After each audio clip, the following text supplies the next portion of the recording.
¿Está todo bien? A mí me parece bien, Evelyn. Sí, ¿Bien? doctor, ya son las 7. Podríamos Correcto. empezar. Muy bien. Bueno, vamos a dar comienzo a ese nuevo viernes de clases de cirugía de catarata.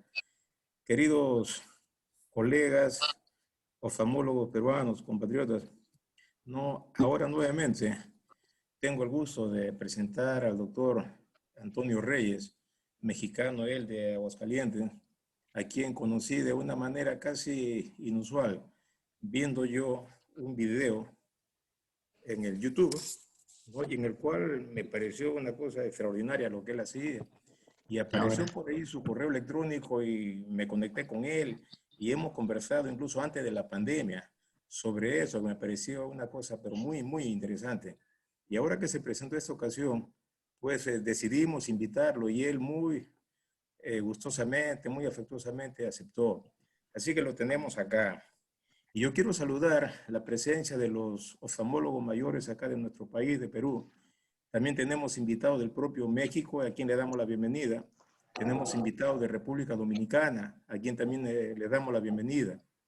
Y quiero en 1 o 2 minutos presentar de esta manera al doctor Reyes. Él es egresado de la Universidad Autónoma de Aguascalientes, ¿no? Y es especialista en oftalmología por la Universidad Nacional Autónoma de México.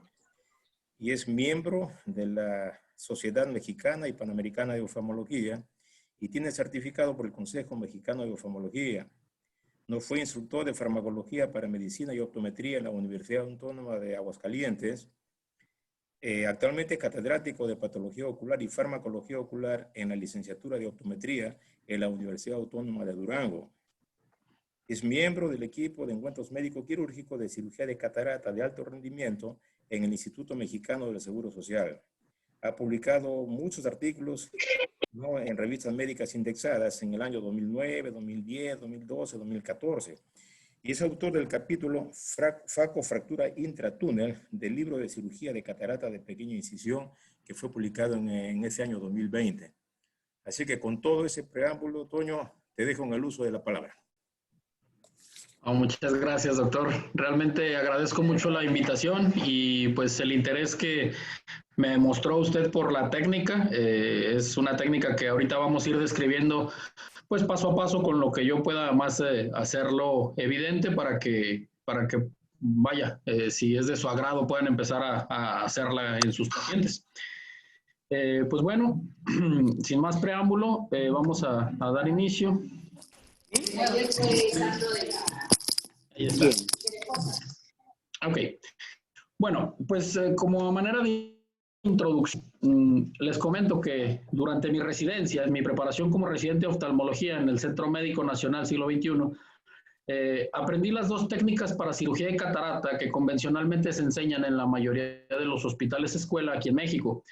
Para las cataratas muy duras o cataratas totales, pues la extracapsular, cirugía extracapsular convencional, que pues lleva heridas más amplias, con puntos de sutura, astigmatismos altos, sin contar el riesgo que se tiene mayor de hemorragias expulsivas, infecciones, dehiscencias de herida, entre otras muchas posibilidades.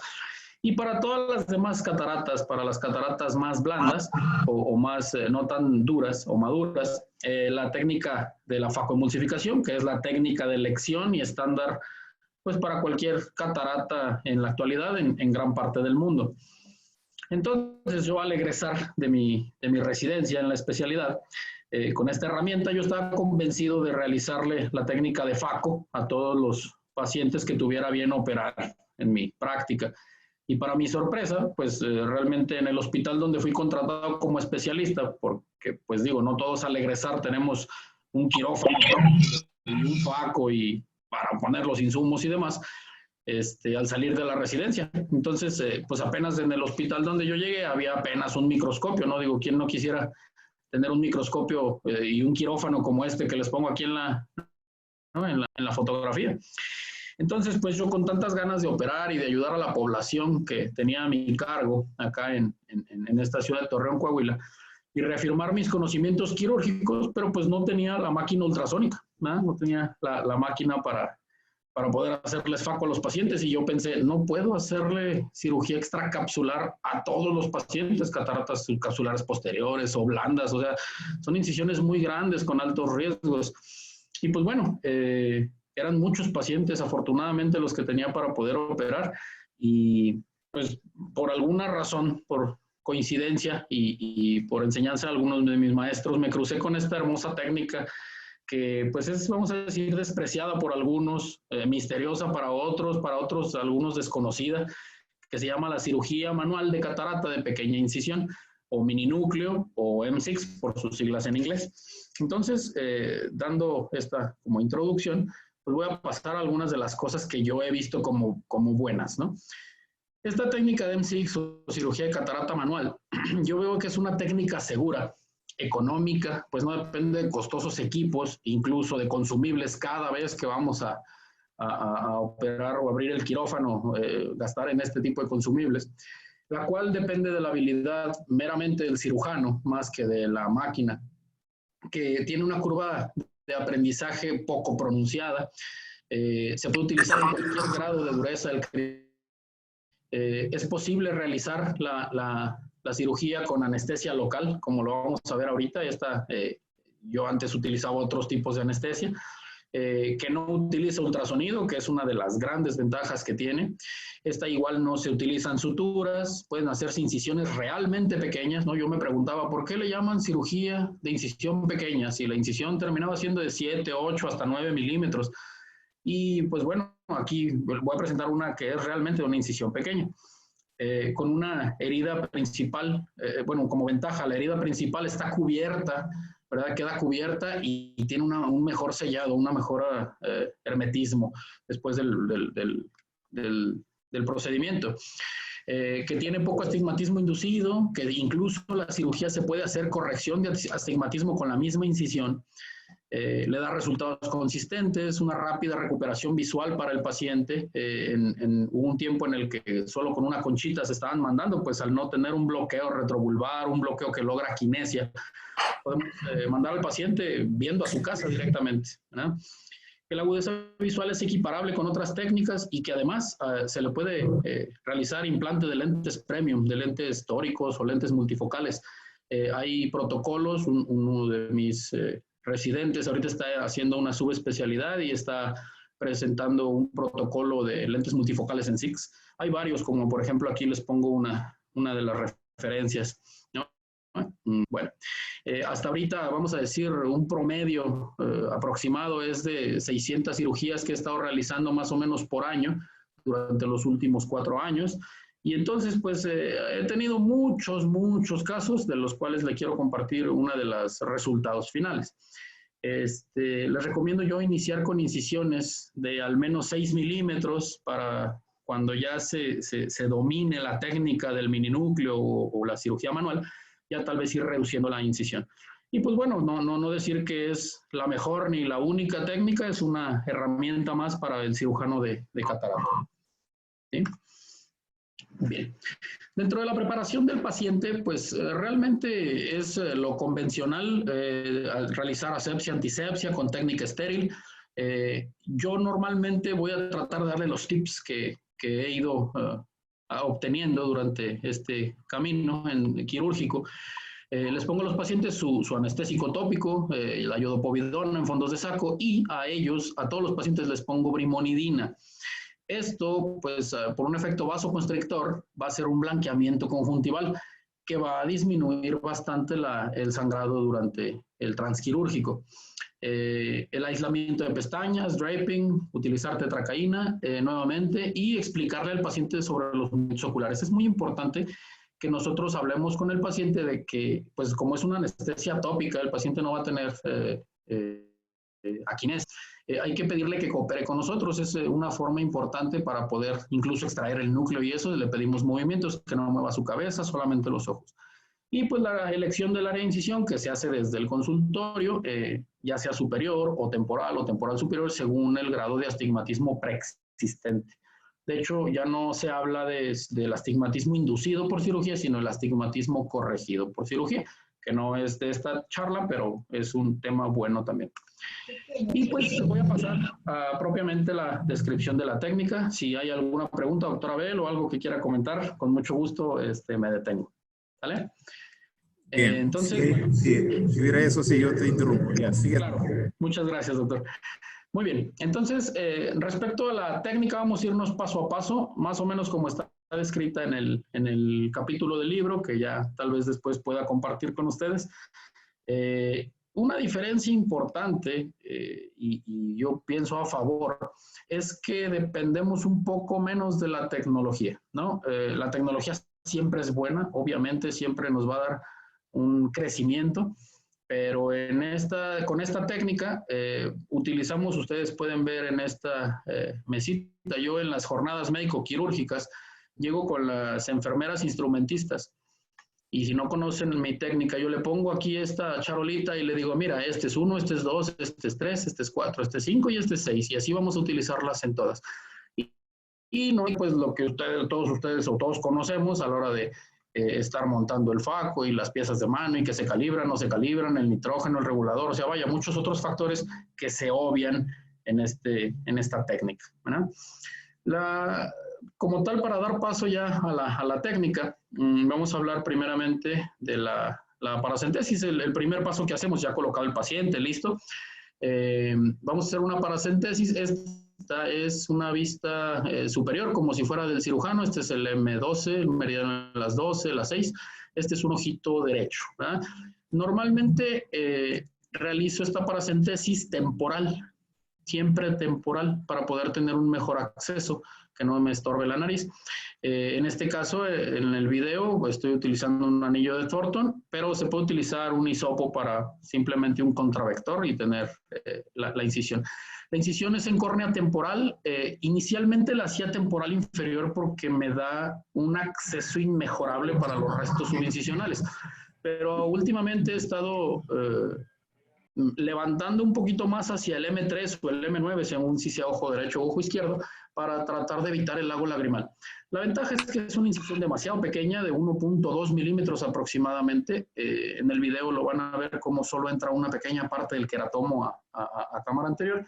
Esta incisión o paracentesis es en un solo plano, paralelo al plano del iris, y pues esta incisión, como lo van a ver más adelante, mantener una cámara presurizada mientras estamos haciendo la extracción de los restos corticales, que es un paso complicado, vamos a decir, cuando hay un movimiento de la bolsa capsular o de la cápsula posterior. Entonces logramos un efecto de cámara cerrada, como igualito que sucede en la técnica de Faco.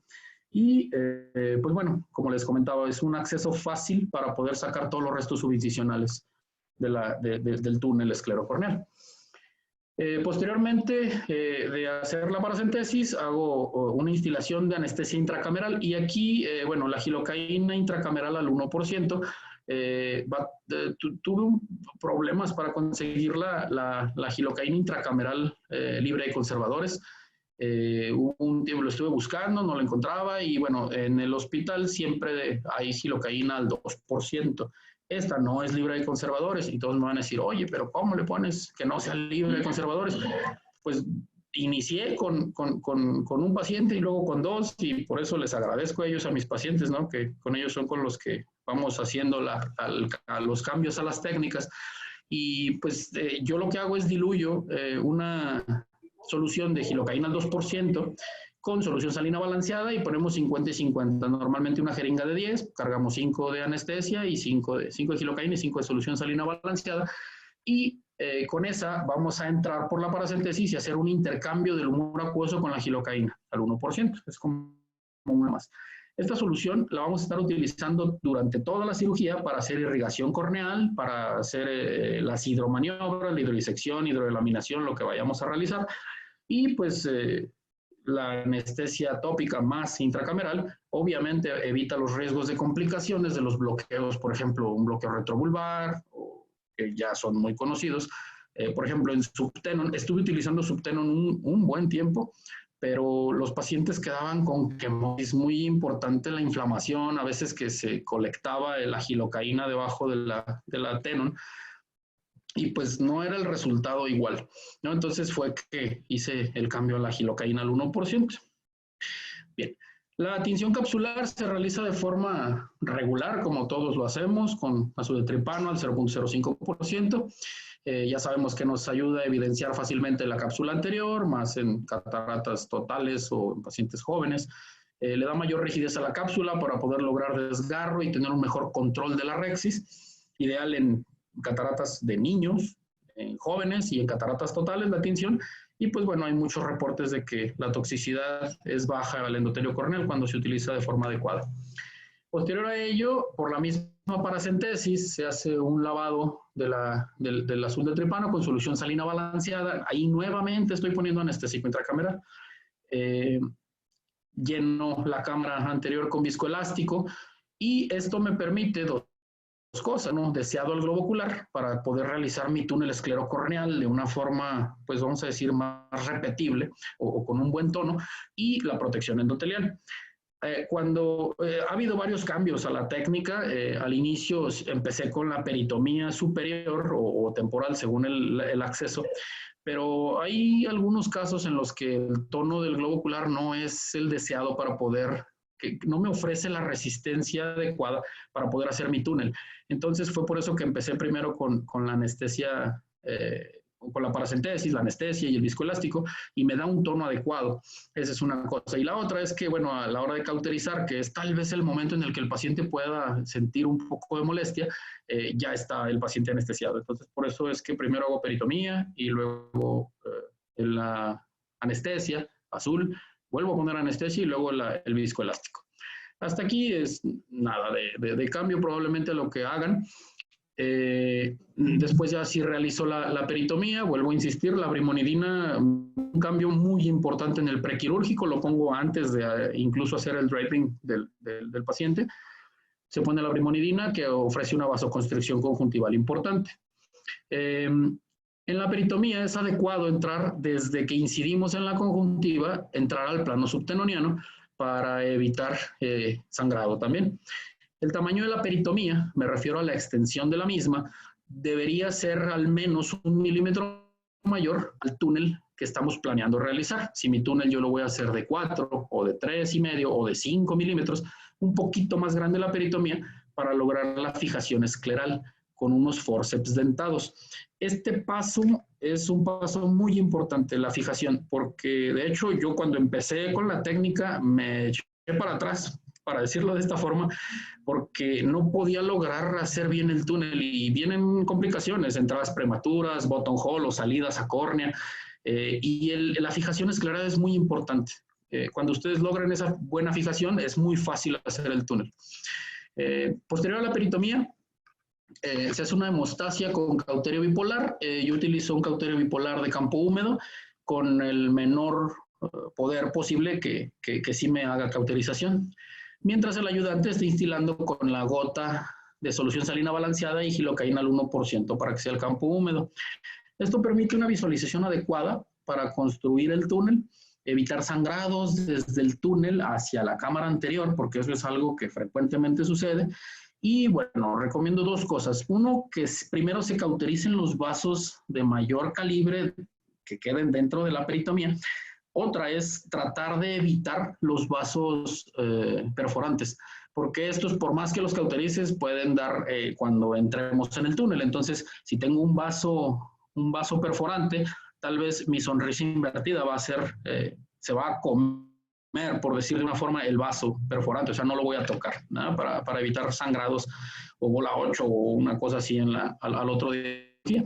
Y al cauterizar los vasos sanguíneos de mayor calibre, casi ya no hay cercanos al limbo que estén dando sangrado. Esos vasos hay que tratar de cauterizarlos cercano al limbo lo menos posible para tratar de evitar astigmatismo. Hay reportes bien documentados de que aumenta el astigmatismo si yo cauterizo mucho cercano al limbo. Posterior a ello, ya tengo mi peritomía. Voy a medir el túnel esclerocorneal. La medición yo la veo como algo muy importante debido a que medir equivale a marcar el trayecto que va a seguir mi incisión principal o mi túnel esclerocorneal.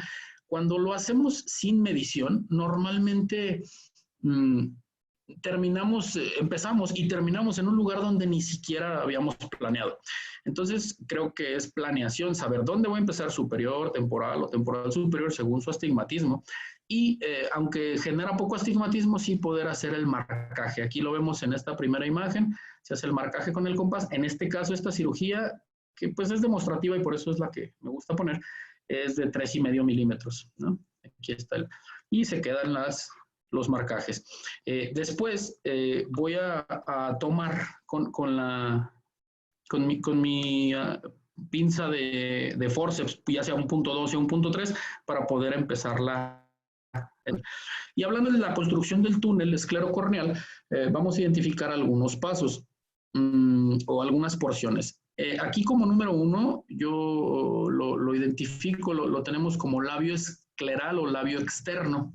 Ahorita lo voy a poner en las imágenes. Esta sería la parte del labio externo, tomando en cuenta que la línea negra es el limbo quirúrgico. ¿Okay? Entonces, el número 1 es el labio externo o labio escleral. Estos número 2 son los pockets o bolsillos esclerales y el labio interno, que es esta parte o también llamado válvula corneal. Si los montamos o los ponemos en la cirugía, ahorita los vamos a ir explicando. Hay que recordar que el túnel esclerocorneal tiene pues una longitud externa, otra interna, y de hecho es bastante grande hasta los pockets esclerales. Y también tiene una cierta profundidad. La profundidad a la que tenemos que entrar es aproximadamente el 50% del espesor escleral. En este caso vamos a decir 300 micras. Hay quien incluso utiliza cuchilletes graduados con 300 micras y después entra por ahí. Yo siento que es más de feeling lo que va tomando el cirujano, sabe que está en el espesor y luego empieza su túnel. Vamos a ver un paso por paso. El labio externo o escleral, como ya comenté, previa medición o marcaje, se va a hacer una fijación escleral. Aquí la vemos. Hay que tomar fuertemente la esclera y ya no me vuelvo a soltar hasta que no abrí el túnel. Entonces, hago la fijación escleral con forceps dentados en la mano no dominante, en mi caso la mano izquierda. Y con respecto a la incisión, pues hay varios tipos, ¿no? La incisión puede ser recta, puede ser triangular, puede ser recta con relajantes. En mi caso, yo utilizo la frown incision o la sonrisa invertida, que, bueno, fue descrita por Singer, donde en su artículo menciona y comenta que es más fácil la extracción del núcleo a través de una incisión en sonrisa invertida y también es la que induce menos astigmatismo, pues nos alejamos del anillo astigmático. Normalmente, lo que les digo, la mitad de grosor escleral y el marcaje inicial es el que me va a dar la geometría de esta sonrisa invertida. Si yo lo marco, vamos a decir, si se fijan, este punto y este punto están aproximadamente a 2 milímetros del limbo quirúrgico, 2,5 milímetros. Y tener bien la fijación, pasar con mi cuchillete, ya sea de mi lado izquierdo hacia el lado derecho, primero es para un marcaje. ¿Sí se ve la flecha? Sí se ve, bueno, voy siguiéndolo con la flecha. Paso, sí se ve, ok, gracias. Paso una vez hacia mi segundo punto y voy a subir para dejar esta parte que es el punto más alto de mi sonrisa invertida. El segundo pase que doy de regreso es para regularizar el espesor. Ahorita en el video se va a ver un poquito más claro, pero aquí lo puedo ir explicando un poquito más detenidamente. Y una cosa importante para la facofractura es determinar que esta es la parte más alta. Aquí en esta parte va a terminar la parte de la válvula corneal. Entonces el túnel es un túnel largo. Este túnel me va a dejar un techo y un piso. Ahorita lo voy a mencionar.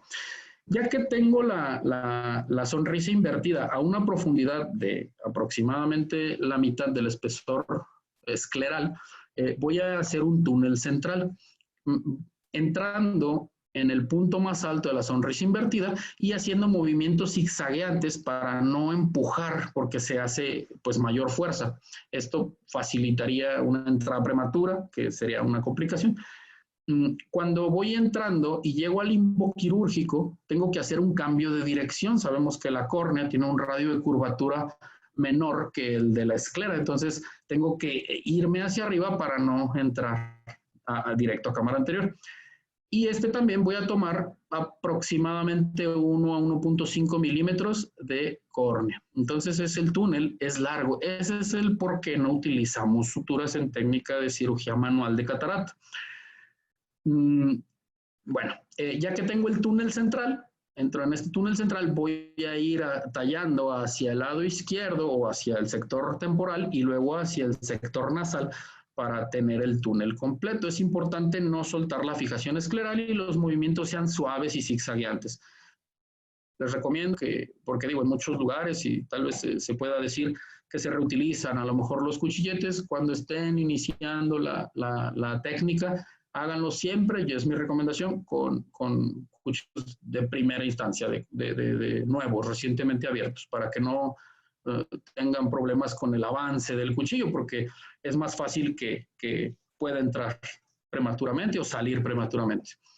Posterior a ello, se hace el tallado de los pockets esclerales, y se fijan aquí terminan los 3,5 milímetros, y todavía entro haciendo un bolsillo escleral del sector temporal en este caso, me paso hacia el sector nasal y de la misma manera voy a hacer el tallado del pocket escleral. Ese pocket escleral, ahorita se los voy a poner en una imagen sobrepuesta, me permite que ahí quepa casi todo el núcleo, ¿verdad? El labio interno, ya dijimos, labio externo, pockets esclerales, y el labio interno va a ser esta parte. Tengo que regularizarlo para que quede pues simétrico. Esta imagen es la que yo creo que va a dar un poquito más de entendimiento de esto que estoy comentando. Se entra al túnel escleral, se hacen los pockets esclerales de un lado y los pockets esclerales del otro, de forma que la herida interna o la válvula corneal es de mayor tamaño que la externa, formando así un embudo. Ese efecto de embudo es el que me va a permitir ahí, en ese lugar, hacer la fractura. Muy claro en la mente que el túnel tiene dos partes, un piso y un techo. Y entonces el techo del túnel y el piso del túnel ya están separados, ¿no? Ahora solo falta abrir al final del túnel. Aquí es donde lo demuestro. Y luego ya posteriormente con el mismo queratomo que usamos para hacer la paracentesis, vamos a entrar a través del túnel previamente tallado. Yo recomiendo siempre, hay quien incluso pone viscoelástico en el túnel para tener mayor facilidad de entrada. Realmente ya cuando tienes bien dominado, puedes entrar fácilmente, entrando con el borde superior del queratomo pegado al techo del túnel para evitar tener entradas prematuras. Ya que llegué con la punta del queratomo al final del túnel, vean cómo aquí el túnel es largo, ¿verdad? Me refiero es desde aquí hasta acá. Todo esto es el túnel que yo tallé, ¿no? Vamos a dirigir la punta del queratomo hacia el cristalino, evitando obviamente pues, tener alguna complicación, un desprendimiento de DSM o algo así. Cuando ustedes levantan el codo o dirigen la punta del queratomo al cristalino, se va a formar una dona aquí con la luz del microscopio. Quiere decir que están en una buena posición. Es como un signo que se puede ver. Y entonces avanzamos hacia adelante. Cuando abro ya ahora sí con todo el queratomo, en el video se va a ver un poquito más claro, voy a poder irme hacia el derecho, o sea, o hacia el sector nasal en este caso, y los movimientos siempre son hacia adelante y hacia el frente y hacia la derecha en este caso.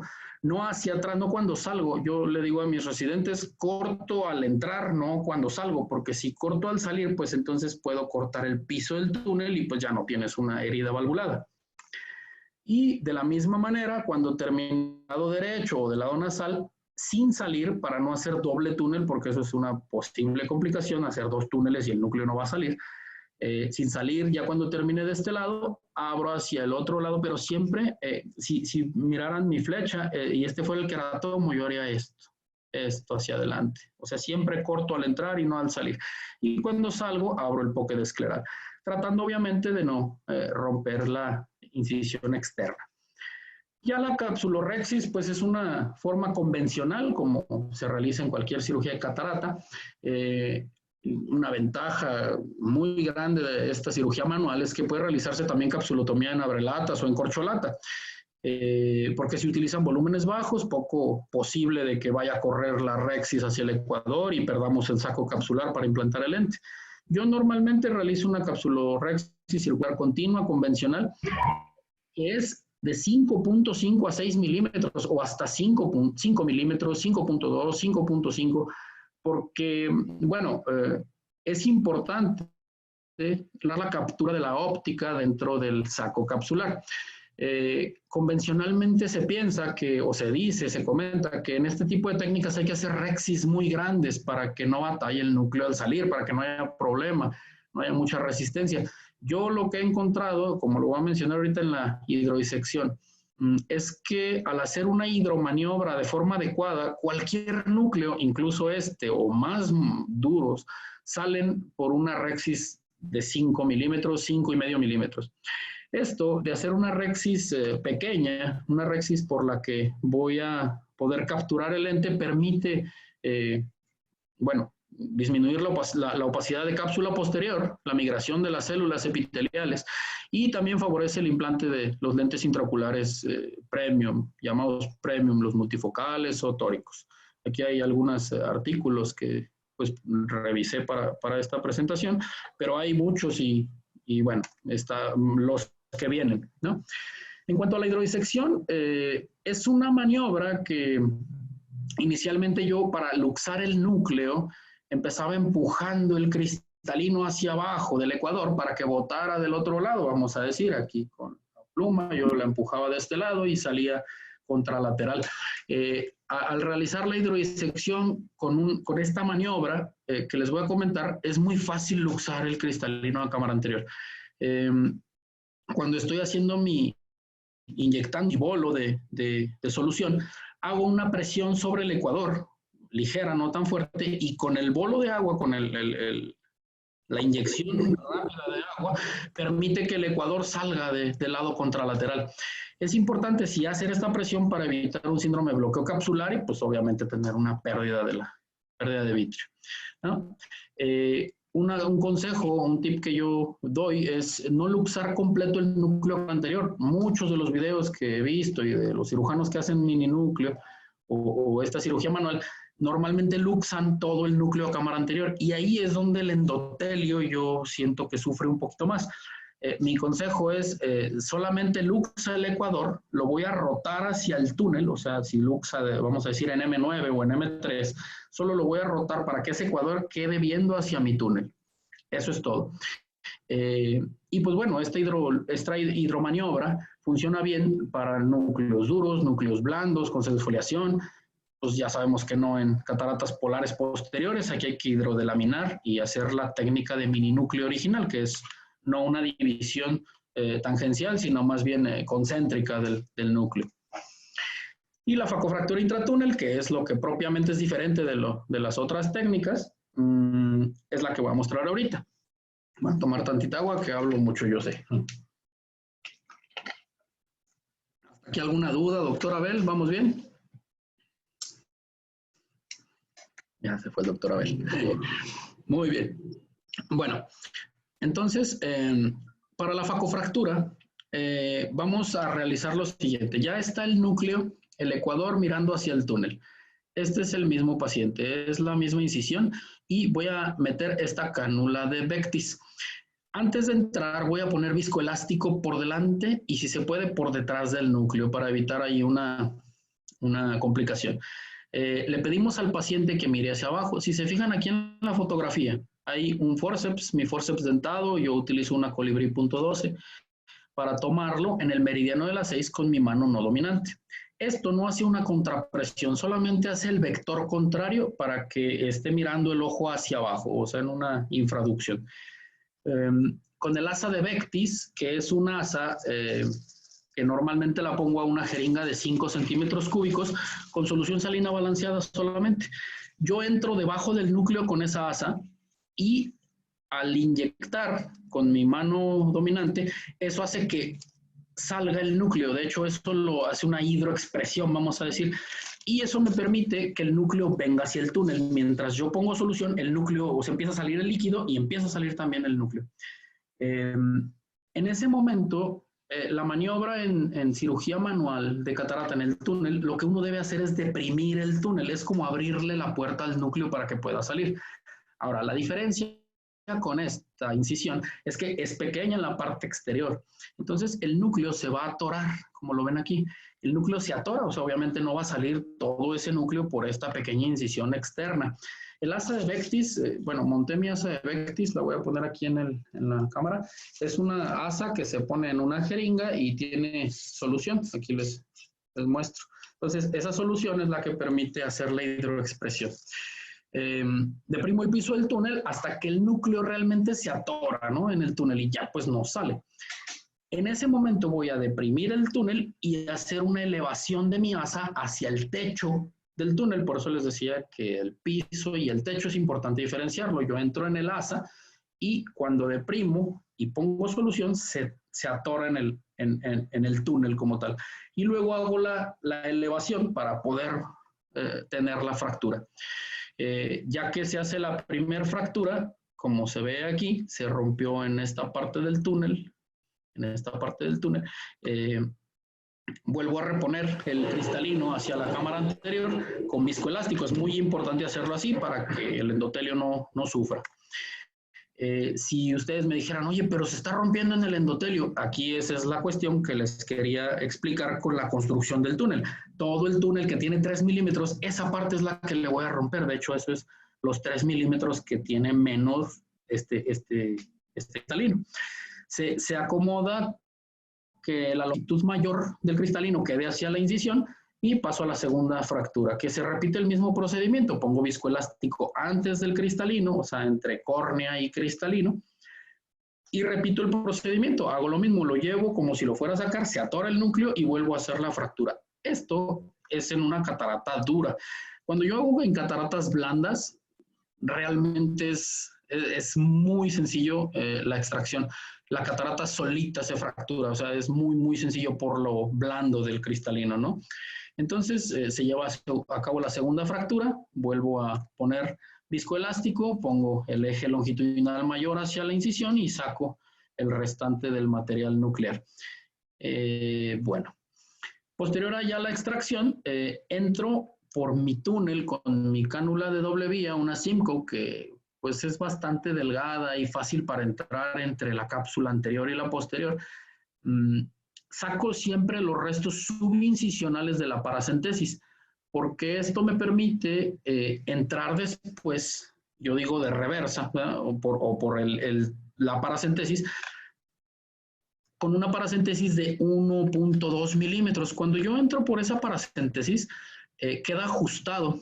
La solución que ingresa va a hacer que se cierre la cámara completamente, porque el túnel pues obviamente está cerrado, no fuga nada, es un túnel bastante largo, y eso va a hacer que la cápsula posterior se vaya hasta atrás y se quede ahí sin moverse. Eso me permite incluso entrar para pulir la cápsula posterior o pulir la porción endocapsular de la cápsula anterior y pues posteriormente al sacar todos los restos corticales, en esta no hay muchos restos porque es una catarata muy dura, pero al terminar se llena el saco capsular con viscoelástico para poder implantar el lente intraocular plegable. Ahí se ve muy bien la rexis. Y entonces, el implante de la lente intraocular plegable es de manera convencional, con el cartucho que les recomienda el fabricante que vayan a implantar. Se implanta en la bolsa capsular. Como les comentaba, un diámetro adecuado de la rexis permite implante de un lente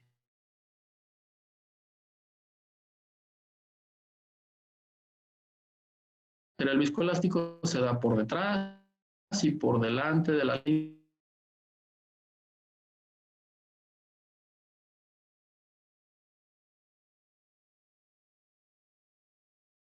Y aunque es pequeña, pues digo, para que no haya alguna fuga. Yo normalmente, si está de un tamaño adecuado, no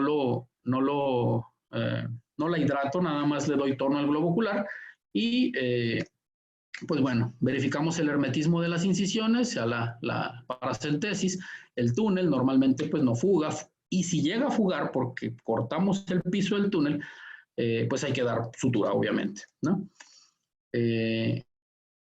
Aquí en este caso checo la incisión, que al final sí son los 3,5, o a lo mejor hasta un poquito menos de de tamaño de la longitud externa del labio escleral y reponemos la conjuntiva hacia la parte, a su lugar original. La herida queda cubierta, que es una cosa muy importante. Se puede solamente afrontar con un hisopo, podemos utilizar un cauterio bipolar, que es la técnica que yo normalmente utilizo. Puede utilizarse adhesivo tisular, se puede poner incluso un punto de sutura en conjuntiva. Como se fijan, el sangrado transquirúrgico es mínimo. Esta conjuntiva no es la conjuntiva roja así fea cuando hago una extra y corto y todo, por varias situaciones, lo que ya comentamos anteriormente. Blake describió una mayor cicatrización de heridas esclerales que las hernias corneales y pues menor incidencia obviamente de endoftalmitis postquirúrgica.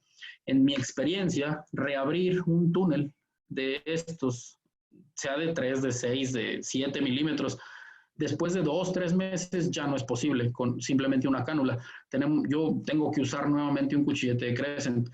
Y, por ejemplo, por las paracentesis o una herida corneal de faco convencional, pues esa se abre con la pura cánula, ¿no? Entonces, esa es una ventaja que yo también le veo.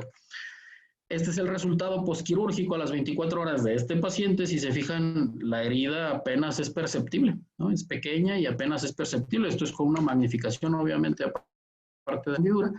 Y este es el resultado postquirúrgico a las 24 horas. Tal vez pensamos, ay, pero la ruptura ahí todo provoca, miren cómo no hay un edema importante, incluso no hay ni celularidad, ¿no?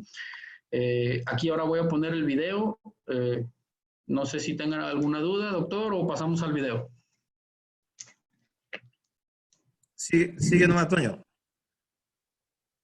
Muy bien.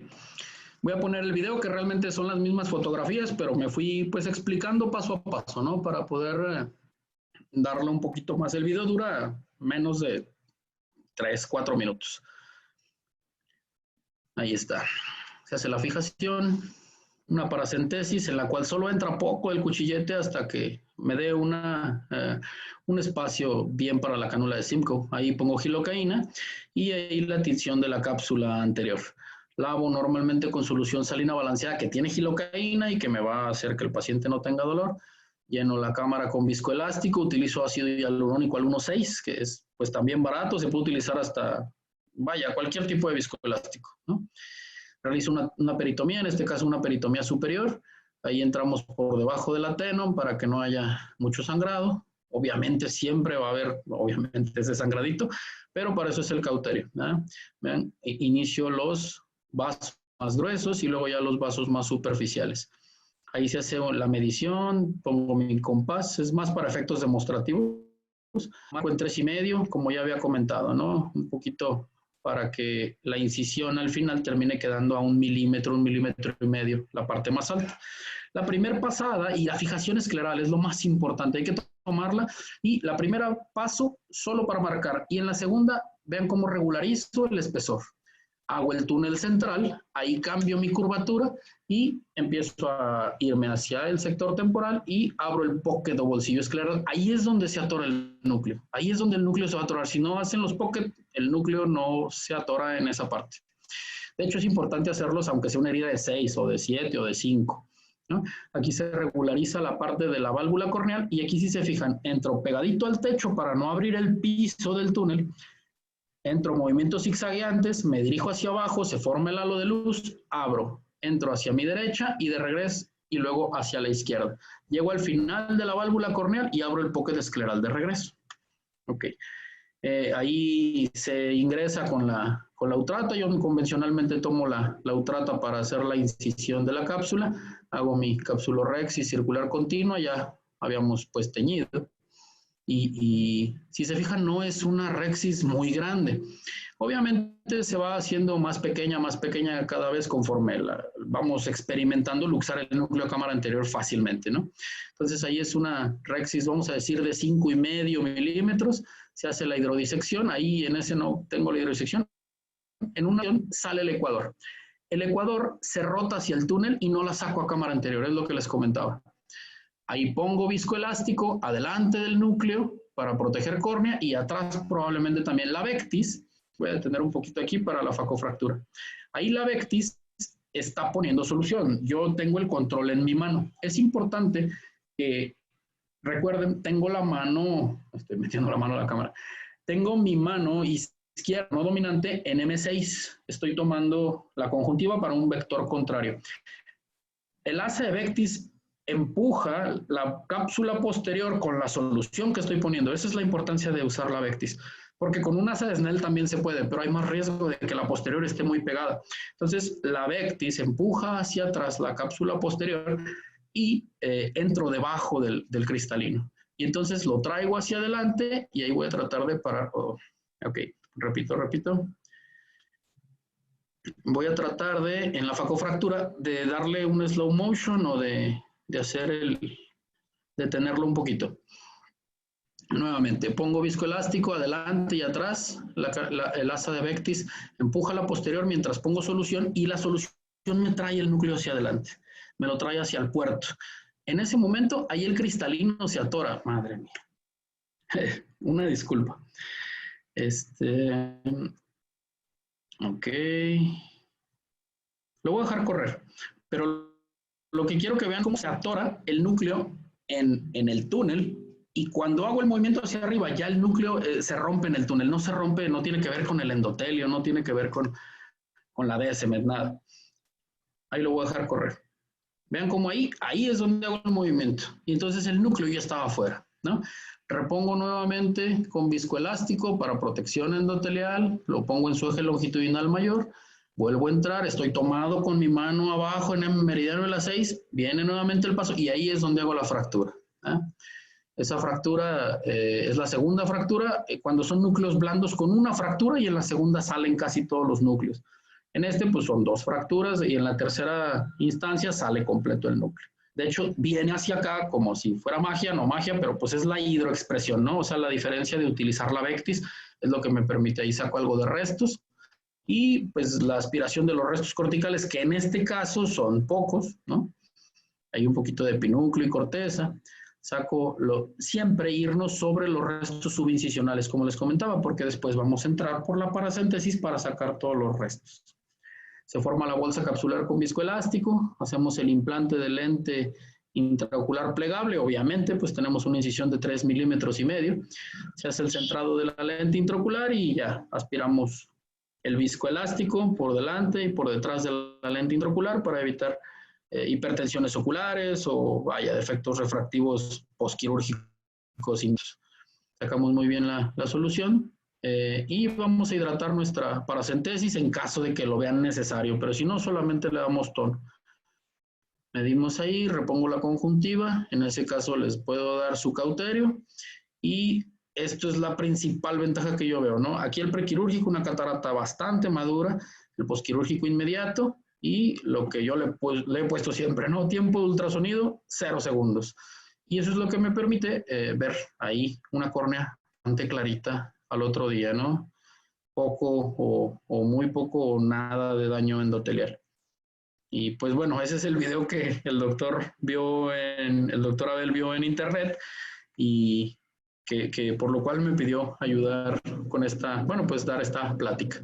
Entonces, en conclusión, pues esta es una técnica que yo la veo como una técnica muy segura, económica, depende de la habilidad del cirujano, una curva de aprendizaje poco pronunciada, difícilmente nos encontramos iris atróficos, fragmentos de núcleo en cavidad vítrea, es difícil porque la ruptura se está haciendo aquí arriba, no allá abajo, ¿verdad?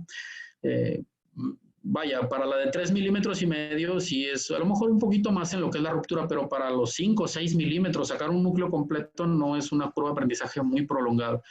Cualquier grado de dureza, ¿no?, del cristalino, es posible utilizar anestesia local, no ultrasonidos, sin suturas, incisiones pequeñas, todo lo que comentaba. De hecho, ahora estamos realizando la cirugía combinada con vitrectomía. Se hace la misma incisión, 3,5 a 4 milímetros, en mero M12, solo en M12, y por los lados se ponen los trócares. Nada de que se colapsa la cámara vítrea, de que hay un colapso porque se abre la herida, pues es un túnel bastante grande, ¿no? Entonces, es una técnica que yo he encontrado como muy buena, como muy replicable, y pues que es una herramienta más para el cirujano de segmento anterior. Quiero agradecer mucho la invitación del doctor Abel Ángeles a su hospital, para dar esta charla. A todas las personas que asisten de manera virtual para ver la plática, les agradezco mucho. A mis maestros del Centro Médicos Nacional Siglo XXI en México, y principalmente a mi maestro, el doctor Alejandro Galindo, que me dio la oportunidad de iniciar en los encuentros médico-quirúrgicos, en las jornadas de cirugía de catarata. Con él inicié esta técnica. A mis pacientes, pues por confianza que han tenido en mis manos, porque pues ellos son la razón, ¿no?, de todo esto, de estar aquí. Y a mi familia por estar siempre a mi lado y aguantar mi humor durante curvas de aprendizaje y en general siempre, ¿verdad? Muchas gracias. Ahí, ahora sí, doctor Abel, lo dejo para preguntas. Vi por ahí que hay preguntitas. Muchísimas gracias, Toño. De verdad, sé que es impresionante eso. Yo de verdad me siento muy contento de esto porque creo que los que estamos ahí presentes hemos visto esta cosa tan maravillosa, ¿no? Que por una incisión tan pequeña. Gracias, doctor. De esa manera. De verdad, felicitaciones por esto, Toño. Ahora sí, vamos a iniciar de preguntas. A ver, hay un... Claro. Está el doctor Julio Martínez que levantó la mano que quiere hacer alguna pregunta. Adelante, doctor.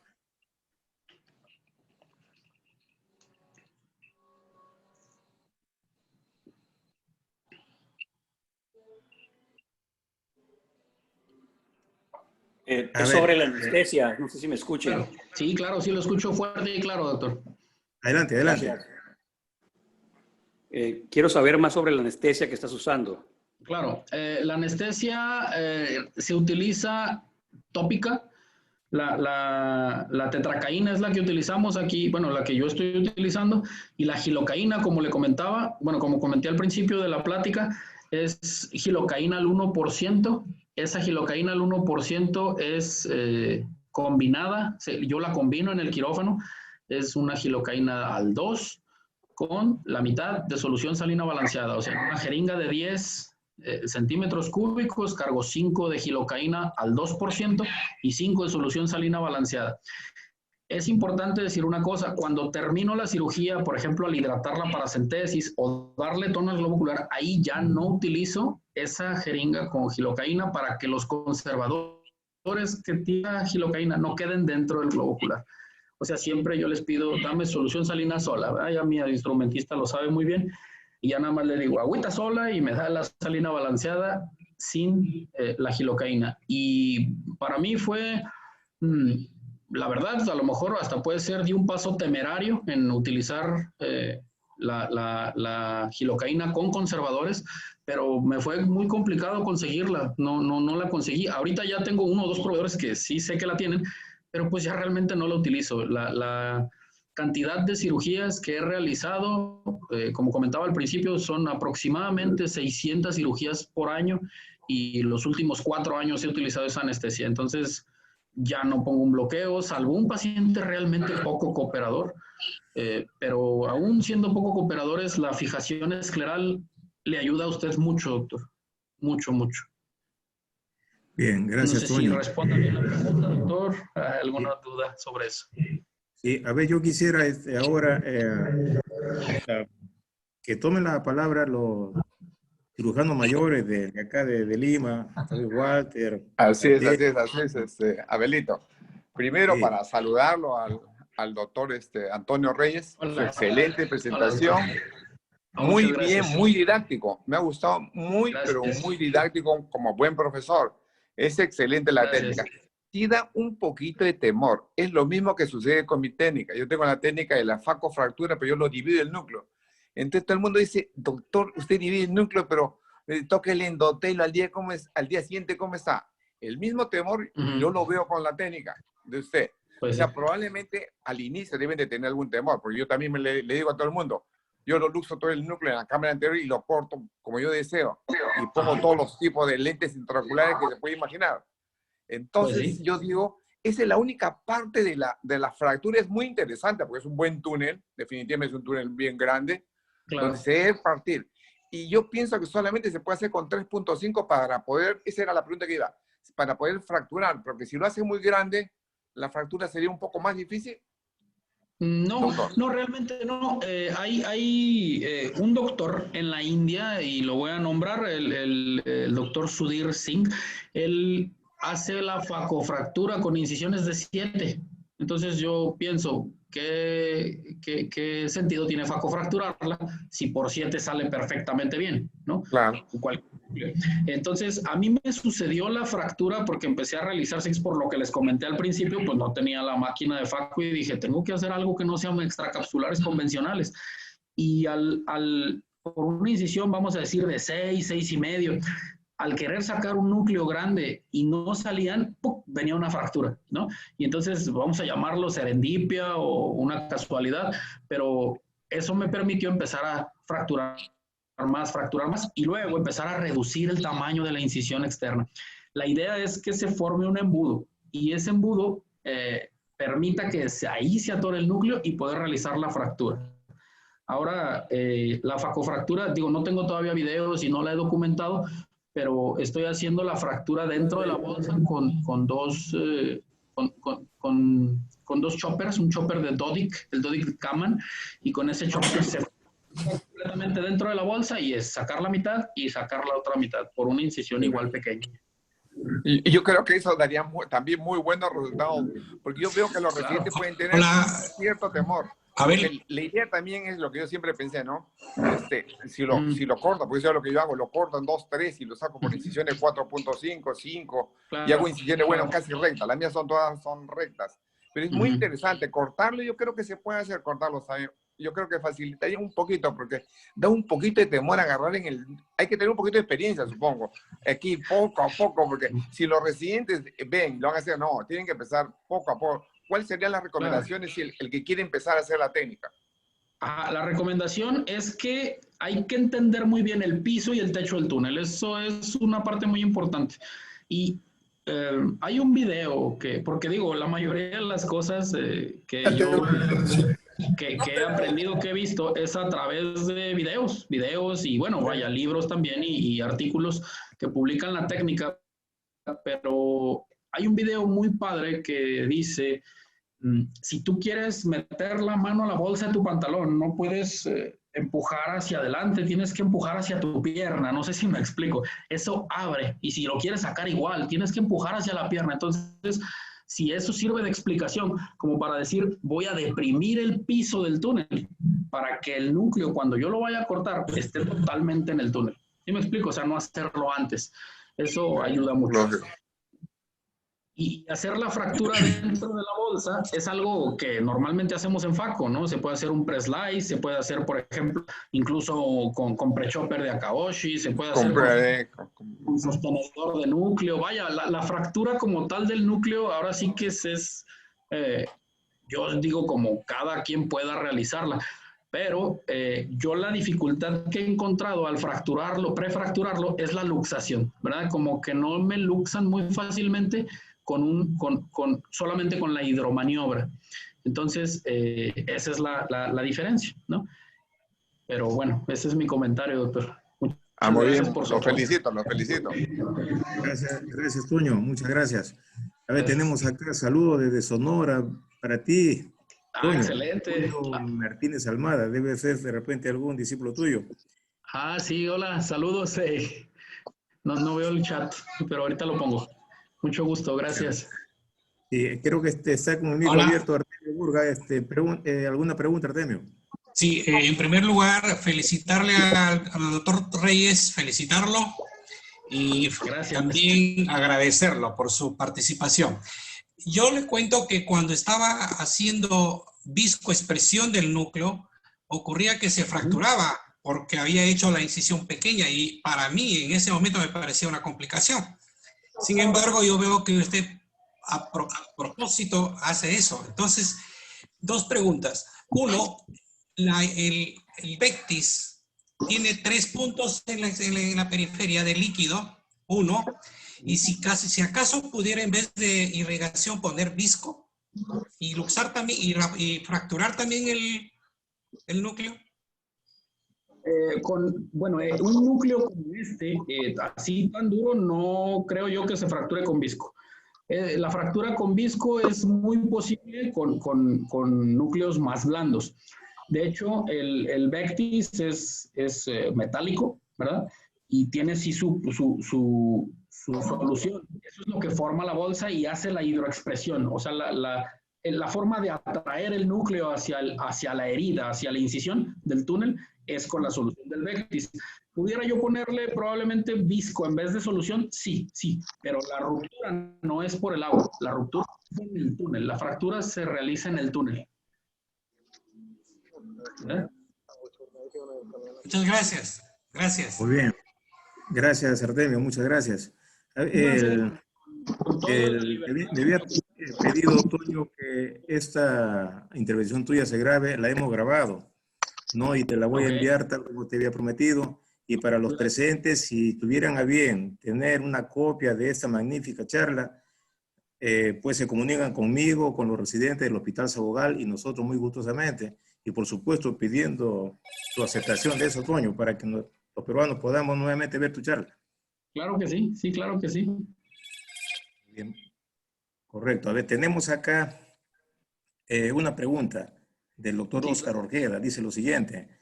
Gracias, doctor. Dice, ¿qué complicaciones se pueden presentar tal vez en quien se inicia en esta técnica?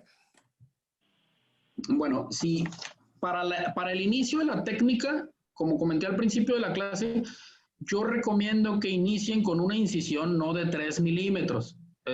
El tamaño, como se dice así popularmente, el tamaño va a ir disminuyendo conforme tengo dominio de la técnica. Lo importante y en lo que he visto yo que se atoran mis residentes normalmente son dos cosas. Uno, el tallado del túnel, o sea, realizar el túnel, la construcción del túnel corneoescleral, y la otra es la luxación del núcleo, ¿verdad? Entonces, para eso traté de dar todos los tips que tengo para hacer una luxación exitosa y para la construcción del túnel. Idealmente, doctor, yo le recomiendo que haga un túnel siempre de 6 milímetros, como lo dije en la charla, marcando de dónde empiezo y dónde termino, 6 o incluso 7 si es necesario, para que después, conforme vaya sacando su núcleo, de hecho puede hacer la facofractura en un túnel grande, o sea, no va a pasar nada, ¿verdad? O sacarlo completo. Y ya que haga un túnel consistentemente largo, autosellable, que no fugue el iris, porque complicaciones hay todas. Oiga, tienes que esperarlo al cirujano. Sí, espéralo. Sí, tienes que esperarlo. Ahorita van a pasar. Bueno, se puede hacer, me perdí un poquito, la facofractura, aunque tenga la incisión grande, pero por decir, si el túnel es corto, usted va a tener iris en la herida. Si usted por el túnel le salió iris, quiere decir que el túnel no está abierto al final del túnel. Por eso es que le digo, el movimiento es hacia adelante y hacia un lado para que el túnel sea largo, como se ve en la charla. Si el túnel es corto, va a tener iris en la herida. Y si tiene iris en la herida, se puede atorar el núcleo y puede tener hasta punción ahí, una diálisis del iris, ¿no? Entonces, complicaciones hay posibles todas, ¿verdad? Hay muchas complicaciones posibles, pero yo lo que recomiendo es empezar primero por una incisión de al menos 6 milímetros y posteriormente, ahora sí ya empezar a reducir la incisión. Bien, muchas gracias. Toño, a ver, acá el doctor Luis Manuel Vázquez Martínez. Bueno, te agradece, dice, excelente presentación, amigo Antonio Reyes. Saludos desde Piedras Negras, en Coahuila. Gracias, hola Luisito. Bien, muy acá bien, otra pregunta, dice. La pregunta de la doctora Fiorella Ulloa Muñoz. ¿Cuánto se inyecta en el momento de la paracentesis? ¿Se refiere a silo más solución salina balanceada? Tal vez será ¿cuánto de cada uno? No sé si será eso. Se mezcla, desde que empezamos, antes de empezar la cirugía, tenemos la mezcla de la mitad de solución salina balanceada y la mitad de gilocaína. Y ahí se hace un intercambio de gilo acuoso. Vamos a decir como si yo lavara adentro. ¿Cuánto? Tal vez medio mililitro, 1 mililitro. Pero como le comento, como esa solución con anestesia la estamos utilizando durante todo el procedimiento, pues se mantiene muy bien anestesiado el paciente. se hace primero la solución con anestesia, luego pongo el azul y luego vuelvo a lavar con esa anestesia. Entonces, constantemente, igual con esa misma, realizo la hidroluxación del núcleo, la hidrodisección y luxación hacia la cámara anterior del núcleo. Entonces, constantemente estamos utilizando esa solución de anestesia. Muy bien, muchas gracias. Hay un aporte tal vez que hace el doctor Ulises Bailón. Si me lo permiten, dice, otra anestesia que se puede usar sin ningún problema es ropivacaína al 7.5%. ¿Qué opina de esto, Toño? Claro, doctor. Sí, de hecho, el doctor Ulises Bailón, un gran doctor, un gran médico y amigo de acá de México. La ropivacaína sí es una buena anestesia. Yo, como comento, al principio no la tuve muy a la mano y pues bueno, la experiencia que tengo es combinarlas sin tener complicación, porque la ropi pues viene así libre de conservadores, no es al 7.5, eso es algo muy bueno. Pero esta gilocaína al 2% diluida me ha dado muy buenos resultados. Es una que es fácil de conseguir, pero sí, la ropivacaína obviamente es un muy buen, digo, lo mejor sería tener la gilocaína al 1% libre de conservadores y pues bueno, eso ayudaría más. Mi consejo es lavar siempre al final o hidratar o darle tono al globo ocular, pero con una solución solamente balanceada, sin anestésico. Bien, muchas gracias. El doctor Elmer Vaca le agradece por esta clase. Y luego Rafael Alejandro de México dice, felicidades por excelente plática. Y de acá de Perú, el doctor Juan Carlos Martínez. Saludos. Okay, de acá de Perú, Juan Carlos Martínez, el doctor Martínez dice lo siguiente. Buenas noches, gracias por la excelente charla. ¿Alguna característica especial del asa de Vectis? ¿Cuánto es la longitud aproximada? ¿Y dónde podríamos conseguirla? Eso es lo que pregunta.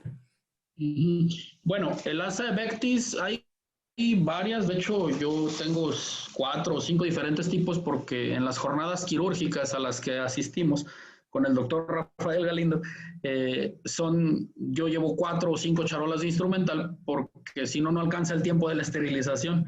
Entonces, tengo varias asas de Vectis. Realmente lo importante es que sea una asa de Vectis que sea delgada. Tengo algunas asas que son bastante grandes y entonces pues obviamente no ayudan, ¿no? Porque lo que necesito es darle espacio al núcleo para que entre al túnel. Entonces, voy a mostrar esta que tengo aquí. No, pero se va a ver muy poquito tal vez. Se va a ver muy poquito. Esta asa es una asa que es delgada. Si quieren la medimos.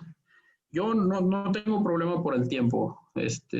Yo les puedo explicar todo lo que con mucho gusto me pregunten.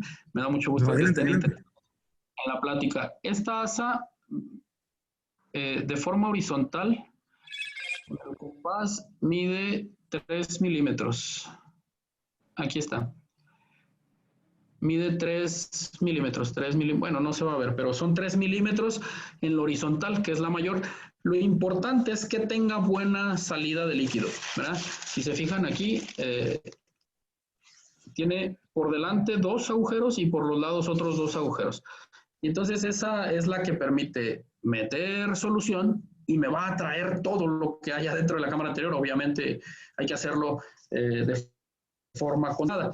Una cosa importante es que cuando el núcleo se atora en el túnel, ahí ya no voy a seguir poniendo más solución. ¿Por qué? Porque haga de cuenta que en ese momento se queda la cámara realmente cerrada y si yo sigo poniendo solución, pues obviamente voy a romper la cápsula posterior, ¿no? Como si fuera un bloqueo capsular.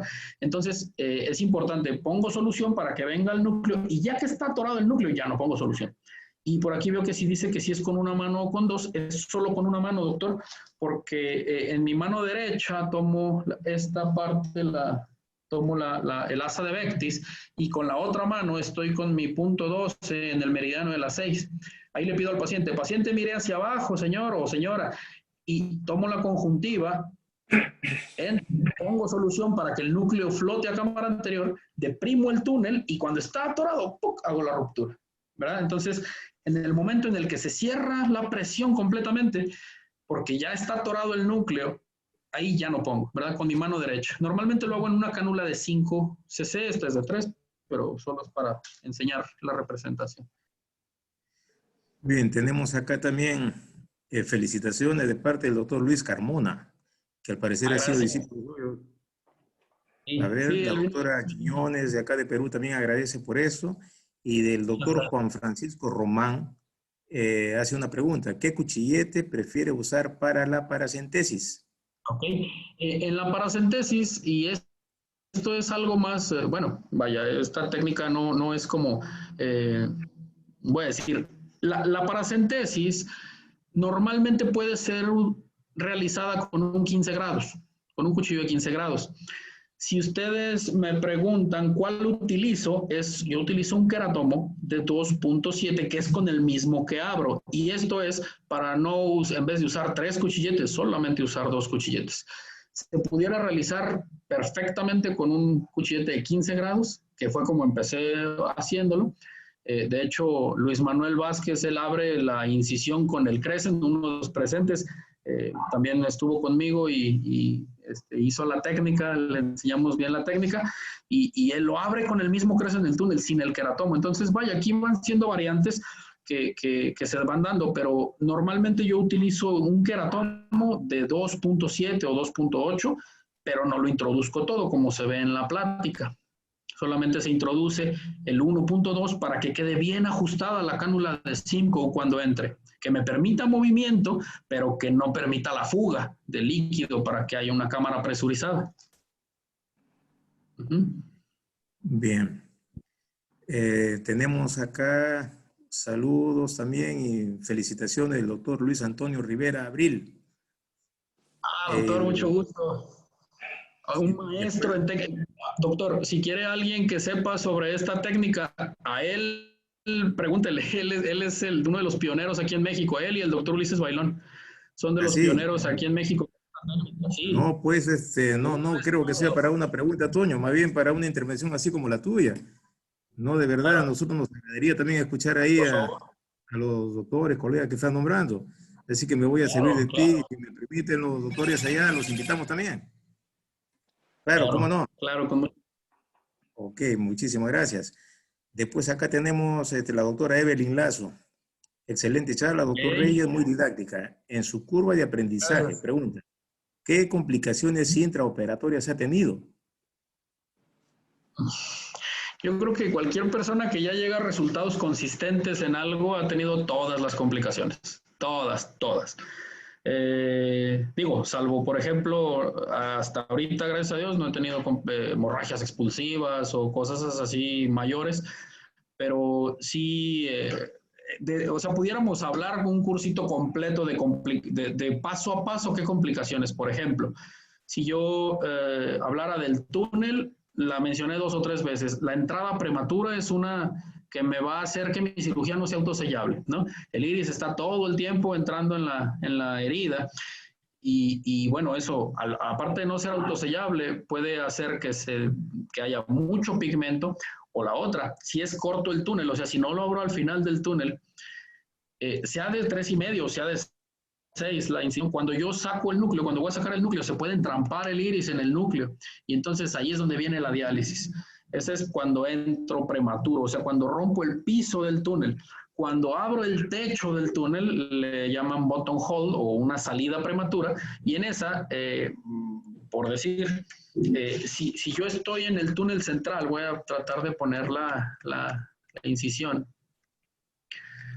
aquí en el túnel. Si yo, por ejemplo, estoy haciendo aquí y voy muy superficial y salgo prematuro en el centro del túnel, pues puedo retomar en esta parte y le voy a pasar por abajo a este buttonhole. ¿Sí me explico? O sea, voy a pasar por abajo y así la puedo resolver, ¿no? Cuando es entrada prematura hay que poner sutura, ¿no? Obviamente a la hidrodisección puede haber, vaya, un síndrome de bloqueo capsular, puede haber pues múltiples complicaciones, ¿no? En cada uno de los pasos puede haber complicaciones, pero como comento, o sea, si se hace esta técnica con una incisión primero de un tamaño adecuado, las complicaciones son pocas, ¿no? Haciendo bien el túnel. Es lo principal, el túnel y la luxación. Porque también, pues, he tenido al paso del tiempo con residentes que casi luxan el núcleo para atrás, y digo, de ahí uno va aprendiendo, ¿no? Va aprendiendo cómo resolver esas mismas complicaciones. Me han tocado túneles abiertos 3 veces por abajo, túneles incompletos, o sea que está el túnel aquí es un túnel, pero tiene una banda completa de esclera en medio, porque a la hora de abrirlo se salió y luego entró otra vez, pero hizo un nuevo túnel. Entonces el cristalino jamás va a salir. Entonces es importante con una cánula, cuando uno está empezando, pasar de un lado hacia el otro y ver que solamente tengo un túnel, para que cuando va a salir el núcleo no haya problema. Pues bueno, o sea, vaya, puede haber varias complicaciones. Estas son las principales que yo, o sea, pudiera comentar por ahorita. Bien, gracias, Toño. A ver, acá, ya estamos llegando acá a las últimas. La doctora Elvia Vázquez de México, bueno, dice que le gustaría que le envíe el video de la charla. Y me ha enviado acá su correo. Sí, por supuesto, doctora, eso lo estamos mandando. Mañana mismo se lo estábamos enviando. Mañana por la mañana. Tenemos otra pregunta acá del doctor Juan Carlos Martínez Quijandría. Dice lo siguiente. Al momento de presionar el émbolo de la jeringa de 5 centímetros cúbicos que va conectado al asa de Bectis para realizar la hidropresión del núcleo, ¿lo hace con una o con las dos manos? O con una. Tomamos, es lo que comentaba hace ratito, con una mano tomo el asa de Bectis y en una mano tengo la jeringa de 5 y con la otra mano tengo un contravector tomando la conjuntiva inferior en el meridiano de la 6. Le pido al paciente que mire hacia abajo y eso me da mucho campo para poder hacer la fractura. En el caso de que no fuera fractura, fuera la expresión. ¿Me explico? O sea, el paciente en la posición de mirar hacia abajo, haciendo un esfuerzo de mirar hacia abajo, una infraducción, eso abre todo el campo. Y usted lo que va a hacer, doctor, es abrir el túnel para que salga el núcleo. Es como un nacimiento de un bebé. Hay que abrir el espacio, ¿no? Y ya en la facofractura, pues nada más es cuando está atorado, es cuando lo corto. ¿No? Es cuando hago la fractura. Muy bien. A ver, tenemos acá otra pregunta. Del doctor Jorge Reyes. Dice lo siguiente. ¿Existe probabilidad de lesión de células endoteliales? Bueno, la lesión de las células endoteliales, como yo comenté ahorita durante la charla, sí se da obviamente cuando no se fractura el núcleo en el túnel. Idealmente con una catarata muy dura, o sea, con una catarata negra, una catarata bastante madura, yo no le voy a hacer una técnica de 3,5. ¿No? Yo preferiblemente le abro 6, le abro 7 y la dejo que salga despacito, sin problemas, sin lesionar. ¿Verdad? Sí he tenido algunos pacientes que les he hecho facofractura con cataratas muy duras y tienen al otro día a lo mejor un poquito de edema corneal, ahí lesional o peritúnel. Pero realmente en cataratas blandas, medianas, y esta me gusta poner una catarata que es bastante dura y se fijan ustedes cómo realmente el endotelio con una técnica bien realizada, fracturada en el túnel, no sufre mucho. Si yo tengo, por decir, un ojo único funcional, tengo una catarata muy madura, pues obviamente mejor en vez de hacer 3,5 le hago 6, ¿no? Y pues son prioridades, ¿no? Prioridades es mejor la visión que tener el edema corneal. Hasta ahorita he tenido más pacientes con lesión endotelial por facoemulsificación que por esta técnica. O sea, es mucho más frecuente, al menos en mis manos, eso, ¿no? Que el ultrasonido provoque daño en las células endoteliales que con una técnica de estas. Pero sí, como comento, es más adecuado realizar una incisión, aunque sea de 6 milímetros, no le va a poner puntos de sutura si está bien tallado su túnel. Muy bien. A ver, otra pregunta. ¿Hay diferencia en cuanto a la fractura con una incisión recta versus en sonrisa invertida? No, realmente no. Es lo mismo. Si en las rectas yo les recomiendo que hagan unas relajantes, eso va a disminuir el astigmatismo inducido. Y pues no, la fractura no tendría ninguna diferencia. La importancia para la fractura es el tallado del túnel y abrirlo al fondo de donde yo tallé, porque puedo tallar totalmente el túnel de 3 centímetros de largo y abrirlo a 1,5, y entonces ahí pues no me sirve nada haberlo tallado. Entonces bien, recta o curva favorece mucho la curva, la frown incision. Bien, otra pregunta. ¿Tiene algún valor límite crítico del recuento de células endoteliales para realizar esta técnica? Sí, cuando tengo pacientes que tienen algún conteo endotelial disminuido, ellos directamente van con una incisión de mayor tamaño y es muy favorable. De hecho, muchos pacientes que tengo con disminución de células endoteliales, ahorita estamos corriendo un estudio en el hospital en el que estamos contando células endoteliales pre y post cirugía con facofractura, con incisión de 6 milímetros y con faco. Entonces, pues bueno, no hay resultados todavía, estamos todavía juntando los pacientes, pero entre ese estudio y el estudio del astigmatismo inducido, pues se detuvieron un poco ahora por la pandemia, ¿no? Menos pacientes y menos datos también. Pero idealmente, si hay un paciente que tiene células endoteliales bajas, va directo para esta técnica, pero con una incisión de 6 milímetros. No sufre nada el endotelio. Es una técnica muy benigna con el endotelio, porque no usamos ultrasonido. Bien. Según la clasificación del LOX3, ¿tiene alguna limitación para ejecutar la técnica? Para la facofractura, si es una muy madura, si es vamos a decir un 6, o por ejemplo estas cataratas negras por pacientes operados con silicón, que tienen operados de vitrectomía y tienen silicón, que se ponen hipermaduras negras, pues mejor lo abrimos un poquito más.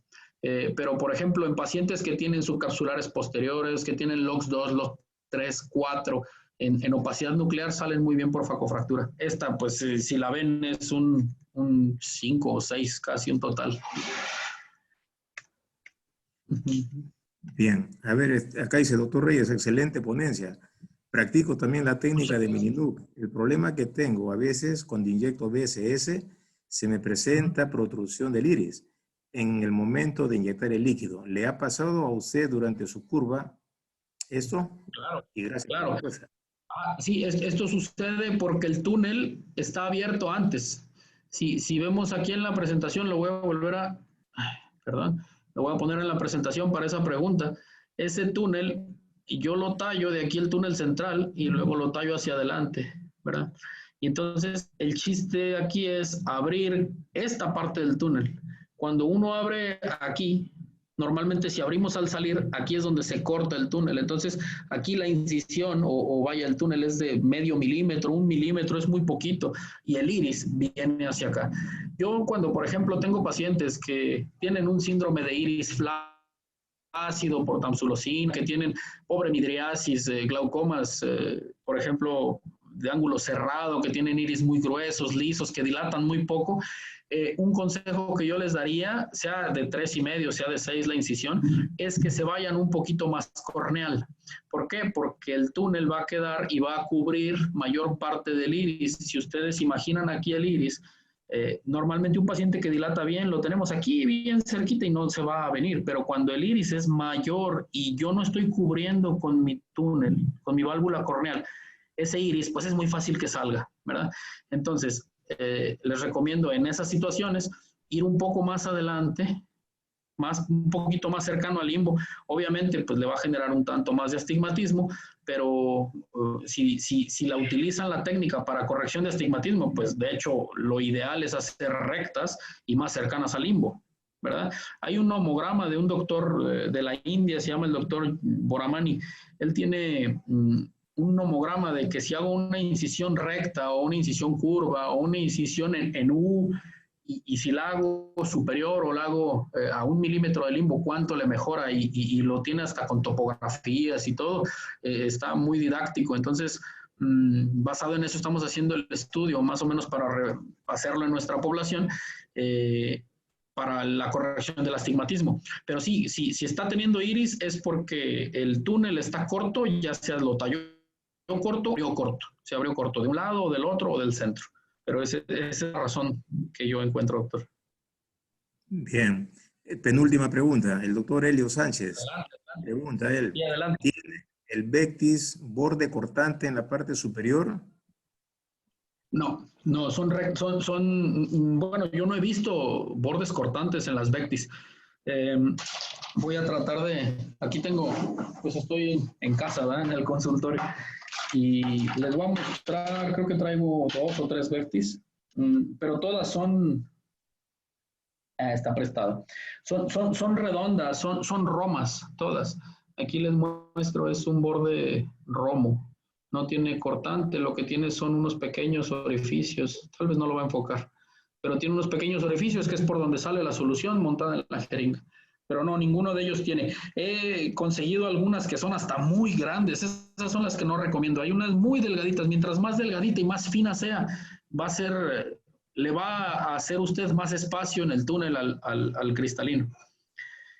Y como le digo, idealmente iniciar con una incisión de 5 o 6 milímetros. Si usted la hace de 7, 8 milímetros, al final, si está bien tallado el túnel, no le va a poner un punto, ¿verdad? Entonces, esa es la ventaja. Ya después ir reduciendo a esta facofractura con incisión más pequeña. Muchas gracias. A ver, última pregunta. Cuando aparece edema corneal en el postoperatorio, ¿utiliza soluciones hipertónicas? Si es así, ¿en qué porcentaje? Y claro, no tan frecuente.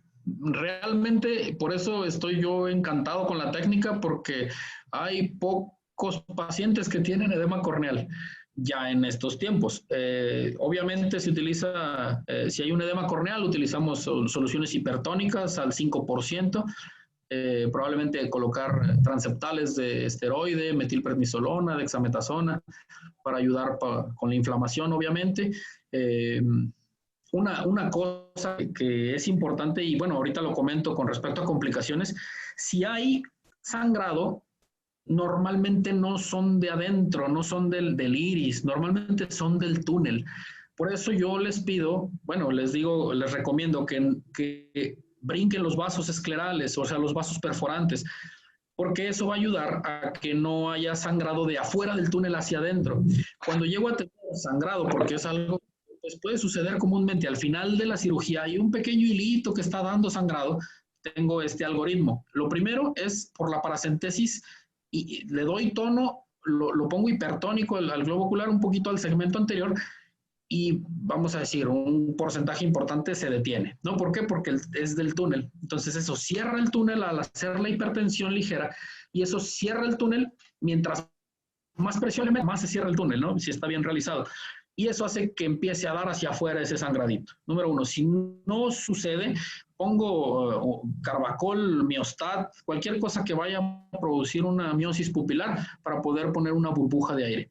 Esa burbuja de aire es muy útil, muy útil, y va otra vez a hacer lo mismo, cerrar el túnel por dentro y va a impedir que haya sangrado hacia adentro. Y si ya por alguna razón el sangrado no se detiene, entonces sí le empaqueto con un poquito de viscoelástico para que se pare el sangrado, y la verdad es que normalmente no encuentro ya sangrados. Si es algo que tuve mucho tiempo al inicio, y ahorita ya no encuentro sangrados, porque hay que fijarnos al final, si está un poquito turbio el acuoso, hay que buscar ese sangrado, y normalmente, como les digo, vienen del túnel, no vienen de adentro, no hay maniobras adentro que vayan a dañar el iris o un sangrado. Entonces, es eso.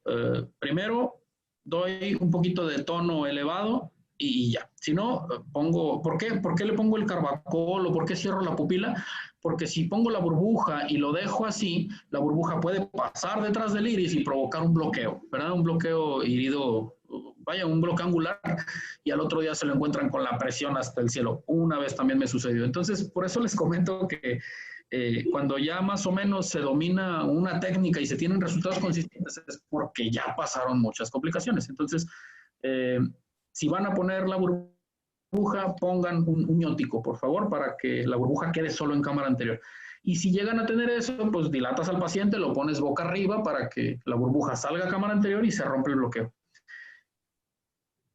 No sé si. Y la tercera, pues el viscoelástico, ¿verdad? Esa es buena, fue un buen tip, eso de la... ¿Alguna otra pregunta? Yo no tengo problema, bueno, estoy fascinado. No, creo que llegamos al final. Hay una pregunta más ahí, pero es de nuestro residente, es sobre pupila pequeña, pregunta él. ¿Alguna técnica de preferencia para abordar este caso? Dice. El mininúcleo. En mininúcleo la diferencia que va a haber cuando estamos haciendo FACO o estamos haciendo mininúcleo es la visualización. Hay muchas pláticas o muchos videos que yo en los cuales por pupilas de 2 milímetros salen fácilmente todos los núcleos luxados a cámara anterior. Cuando estás realizando FACO, tienes que estar viendo todo el tiempo los bordes de tu rexis, tienes que estar viendo las fracturas, o sea, a ciegas es mucho más complicado realizar maniobras. Con la técnica de mininúcleo, cuando se tiene ya el conocimiento de cuánta solución inyecto para luxarlo, de cuánto necesito, realmente no utilizamos dispositivos. Pudiera ponerse ganchos retractores de Grishaber, pudiera ponerse anillos, pudiera ponerse de las dispositivos que hay para abrir la pupila.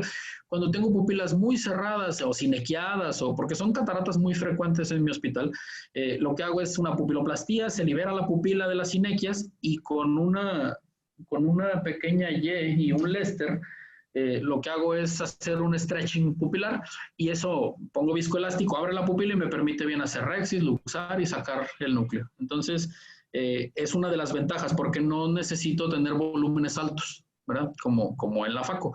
En la FACO totalmente, si hay pupilas cerradas, sí hay que poner dispositivos, hay que utilizarlos para pues, evitar las complicaciones. Muy bien, hemos llegado al final de esta charla, ¿verdad? Magnífica, y para mí es inolvidable eso. Muchísimas gracias, Toño, de verdad. Que ha sido una suerte Gracias, tenerte, encontrarte en el camino para que nos puedas traer todo este cúmulo de conocimientos. No, de parte de nosotros, los oftalmólogos peruanos, te agradecemos, te damos nuestro saludo y saludos a tus compatriotas que se han adherido también a esta charla, a nuestros colegas dominicanos que también se han adherido a esta charla. Muchísimas gracias por todo. Y creo que esto tiene motivo para más charlas, ¿no? Y sobre todo que tú nos servirías como puente allá en México para poder invitar a más cirujanos de catarata que tú conoces por allá. Claro, ojalá sea así, ¿verdad? Ya quedo comprometido de enviarte mañana mismo toda la copia de esta charla que me has pedido. Gracias a ti. Muchas gracias, y ojalá en algún momento podamos conocernos personalmente. Toño, gracias amigos, gracias a todos. Hasta la próxima. Muchísimas gracias. ¿eh? Gracias. Gracias. Gracias. Gracias. Muchas gracias.